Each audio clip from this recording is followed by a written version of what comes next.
Kita akan simak pemirsa agenda ekonomi yang menarik untuk kita cermati dari Amerika Serikat. Ada pidato anggota FOMC Harker, kemudian ada Fed balance sheet, ada juga data soal posisi cadangan di Bank Federal Reserve, dan juga ada dari Singapura data soal neraca perdagangan Singapura di bulan Juli. Kemudian dari Inggris ada data soal penjualan retail secara month on month year on year di bulan Juli. Dan dari Eropa dan neraca perdagangan di bulan Juli. Kemudian di Australia ada data soal pidato Gubernur RBA Bullock. Kemudian ada data soal cadangan devisa dengan satuan US dollar dari Thailand. Berikutnya agenda emiten pemirsa dapat Anda saksikan di layar televisi. Mark tanggal ex dividen tunai interim, kemudian Jaya tanggal cum dividen tunai, dan NICL tanggal cum dividen tunai. Dan berikutnya adalah pembukaan dari bursa-bursa utama Asia di pagi hari ini. Dapat Anda saksikan di layar televisi untuk bursa-bursa utama Asia. Kompak dibuka menguat pemirsa ya, dengan penguatan 2,84%. Menguat untuk Nikkei di level 37.768, STI Singapura menguat 1,11% di level 3.352. Kemudian Kospi Korea menguat 1,73% di level 2.690. Sementara Hang Seng menguat juga 1,03% di level 17.286.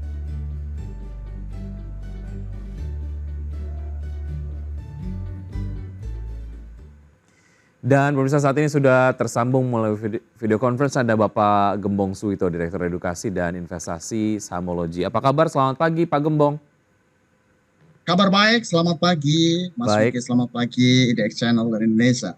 Terima kasih sudah bergabung bersama kami Pak Gembong di IDX Channel di Market Buzz kali ini sambil kemudian menunggu agenda sidang tahunan di MPR DPR dan juga apa yang kemudian disampaikan oleh Presiden Joko Widodo begitu ya terkait dengan kinerja dari lembaga dan juga RAPBN 2025 yang kemudian ini juga mungkin dijadikan sebuah base ataupun mungkin preferensi lah pengambilan keputusan investasi di perdagangan hari ini. Sebelum kita membahas itu kita ke review pergerakan IHSG. Pak Gembong kemarin yang menyentuh level intraday tertinggi sepanjang masa itu di level 7.460. Analisis Anda seperti apa Pak Gembong? Oke, terima kasih. Kalau kita bicara historical ya pergerakan harga terkait dengan IHSG sendiri, biasanya kalau sudah menyentuh all time high maka cenderung atau dominan akan koreksi. Itu biasa terjadi. Kalau contoh real di tahun ini ya IHSG di awal tahun di 6690, anggaplah di 6700. Terus tertingginya di 14 Maret kalau nggak salah atau pertengahan Maret 2024 itu menyentuh di 7.450 ya, karena penggerak marketnya yaitu sektor bank dan grup PP. Nah setelah itu pasca pertengahan Maret maka korektif. Ini juga sama gitu kan, di hari ini kemarin sempat di all time high 7.460. Setelah itu biasanya akan dominan korektif, tetapi korektifnya itu tidak akan sekencang dari kemarin. Artinya pelemahan yang terjadi di hari Kamis juga ini terdampak karena profit taking ya? Betul. Oke, baik. Bicara mengenai apa yang kemudian diharapkan oleh pelaku pasar terkait dengan apa yang disampaikan oleh Presiden Joko Widodo nanti terkait dengan kinerja lembaga dan juga ya RUU APBN 2025 lah ya. Asumsi makronya, kemudian juga pos-pos anggaran yang diprioritaskan. Sejauh mana ini kemudian menjadi concern juga di pelaku pasar hari ini Pak Gembong? Oke, ini menarik karena RAPBN yang disampaikan Pak Jokowi tanggal 16 Agustus hari ini itu cerminan RAPBN transisi. Ya, transisi dari kepemerintahan Jokowi ke rencana pemerintahan baru ya Prabowo Gibran. Nah tentunya ada beberapa program-program yang sudah mulai diakomodir. Ya, terutama dari konsep ya keberlanjutan pembangunan, terutama fokus di IKN, itu sudah Prabowo menyatakan akan dilanjutkan. Nah, makanya sektor-sektor yang relatif dengan itu, terutama dari sisi konstruksi naik cukup signifikan. Terus yang kedua dari sisi ya tentunya kalau kemarin ada makan siang gratis ya dengan berbagai macam variasi nama, itu makan bergizi dan lain-lain itu sudah mulai diakomodir.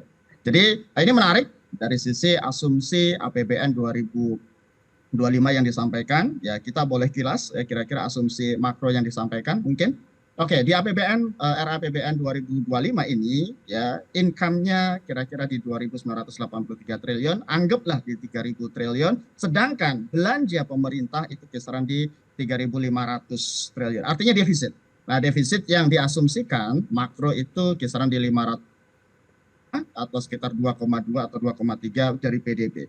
Kira-kira itu asumsinya. Jadi tetap masih mengandalkan APBN yang defisit. Nah, defisitnya ditutup dengan apa? Tentunya dengan hutang. Nah, asumsi yang menarik dari sisi makroekonomiknya, misalnya minyak kisaran di 75-80. Terus dari sisi inflasi, inflasi di kisaran 1,5 sampai 3,5, dan tentunya terakhir dari sisi pertumbuhan ekonomi di 5,1 sampai 5,5. Artinya ini masih kisaran moderat, tidak terlalu berubah dari sisi RAPBN yang tahun-tahun sebelumnya. Kita menanti bagaimana mengakomodir dari sisi pemerintahan Jokowi ya terakhir ini terkait dengan transisinya.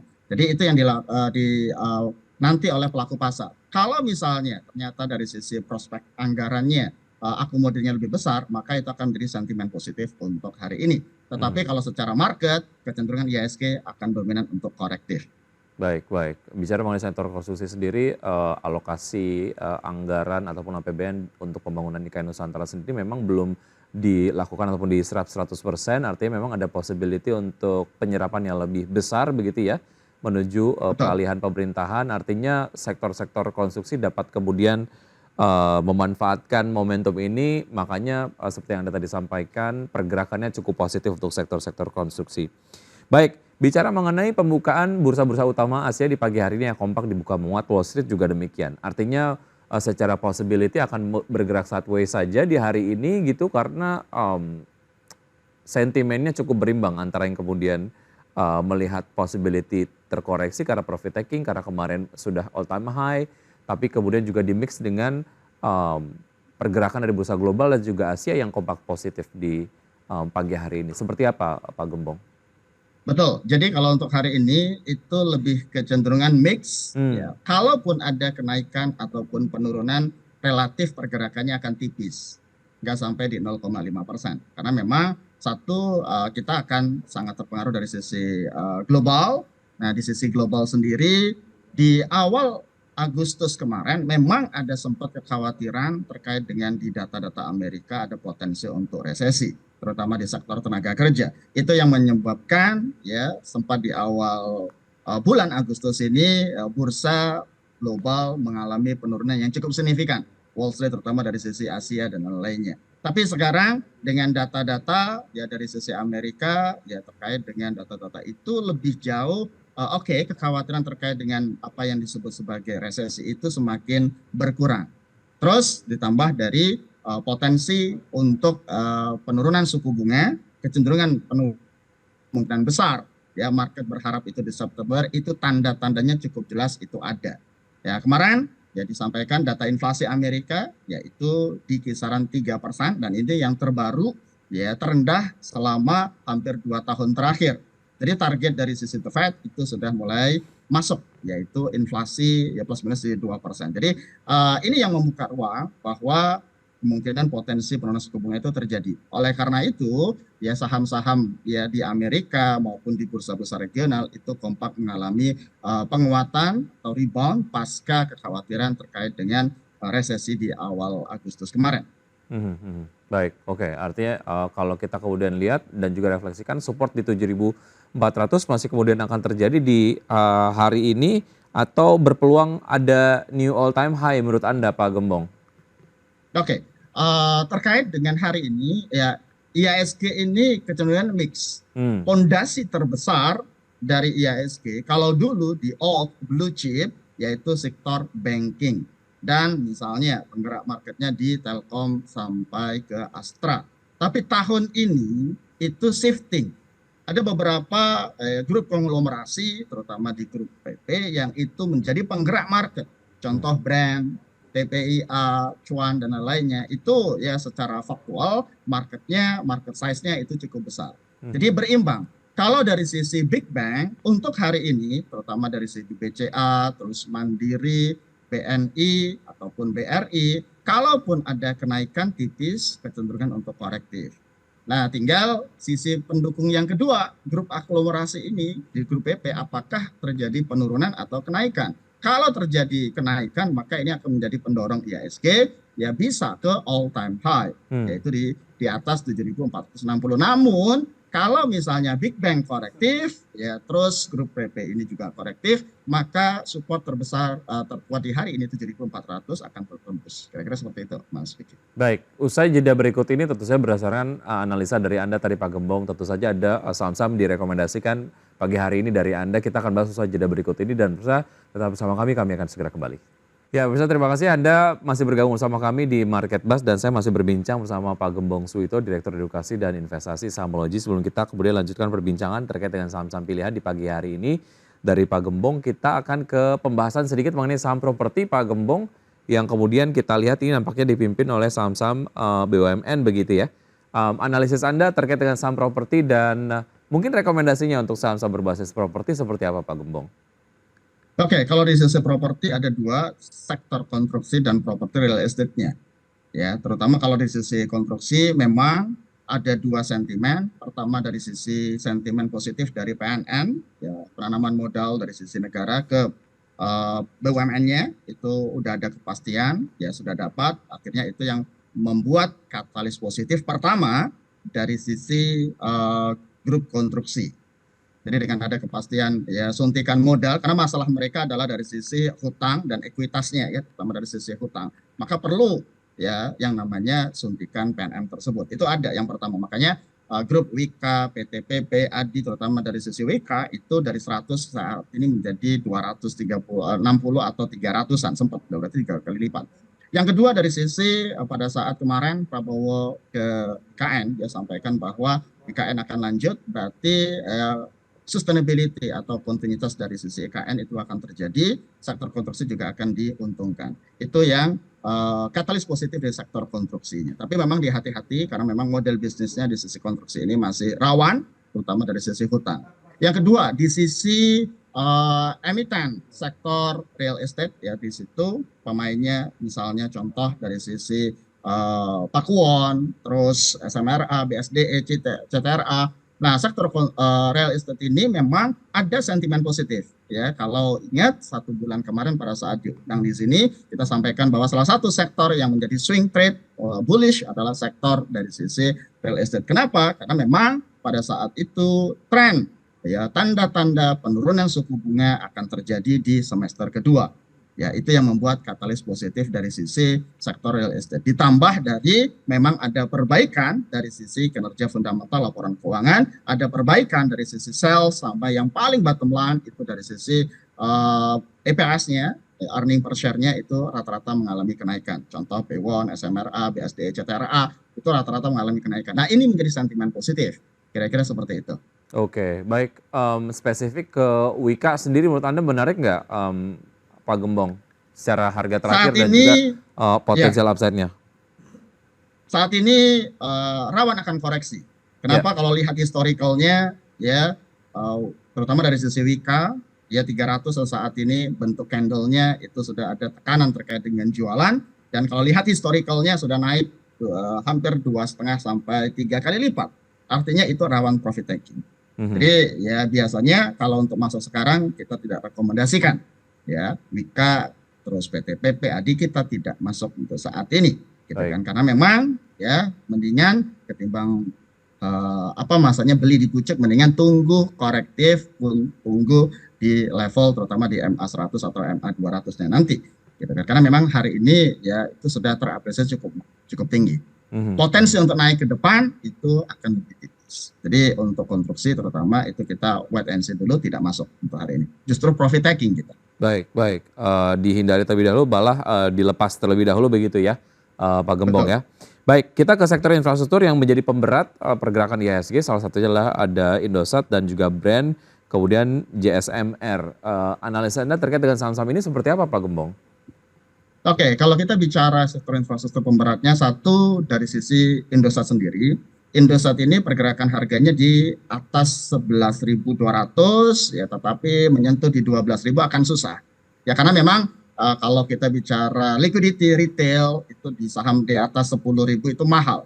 Makanya ya perusahaan berencana kalau salah di stock split dengan 1:4 untuk menurunkan ya dari sisi harganya untuk menciptakan likuiditas, retail juga mulai masuk. Nah itu kan kita lihat karena sejauh ini ya Indosat ya di 11.000 ke atas itu susah. Maka perlu namanya stock split untuk nanti misalnya oke di angka 2.000, 2.500, nah itu kan liquidity dari retail itu akan menarik lagi di sisi Indosatnya. Jadi tunggu ya setelah corporate action berupa stock split. Itu yang dari ini. Terus dan dari sisi JSMR, Jasa Marga, memang ya katalis positifnya terkait dengan misalnya contoh ya kemarin di 3 bulan 4 bulan terakhir itu kan naik secara signifikan ya pergerakan harganya karena memang banyak katalis positifnya terutama dari sisi transportasi ya ketika penggunaan jalan tol ketika hari raya libur panjang itu kan cukup signifikan naik revenue-nya cukup signifikan. Nah sekarang ini udah mulai tanda-tanda konsolidatif dan cenderung akan korektif kira-kira gitu. Nah ini akan menunggu dari bagaimana report ya Q2 dari 2024 dari Jasa Marga. Tapi pergerakan harganya akan menjadi range tipis di 5.200, 5.300 sampai di bawahnya 5.000. Under 5.000 itu menarik. Tapi kalau sekarang belum, wait and see. Baik, oke. Terima kasih atas informasi yang sudah disampaikan Pak Gembong. Kita akan lanjutkan usai jeda berikut ini, pemirsa, karena kita harus jeda sejenak. Dan pemirsa tetap bersama kami akan segera kembali. Terima kasih Anda masih bergabung bersama kami. Pemirsa, sebelum saya lanjutkan perbincangan bersama Pak Gembong Suwito, Direktur Edukasi dan Investasi Sahamologi, kita akan simak terlebih dahulu data terkini dari pergerakan IHSG hingga pukul 9:07 waktu Indonesia bagian Barat. Sejauh ini masih bergerak menguat 0,41% di level 7.440,227. Tentu saja masih bergerak, tadi sempat dibuka di level 7.409,634, menyentuh level tertinggi di 7.457,081 dan level terendah 7.437,057. Dan saham-saham yang masuk dalam jajaran top gainers di antaranya adalah ada Antam, Wika, Inco, Bumi, BP, DOH, PTPP, SMRA, Boga, IOTF. Kemudian top losers ada Film, TSPC, KPI, GSMIL, Bike, Nice, Meja, Mark, dan juga TOSK. Baik, kita akan lanjutkan perbincangan bersama Pak Gembong Suwito. Pak Gembong, kita akan bahas untuk saham-saham pilihan di pagi hari ini ya Pak dari Anda. Di antaranya adalah BBTN dengan target buy di level atau di kisaran 1.250 hingga 1.300 dengan target price di 1.350. Kemudian Pewon dengan target buy di 430 hingga 440, target price di 500.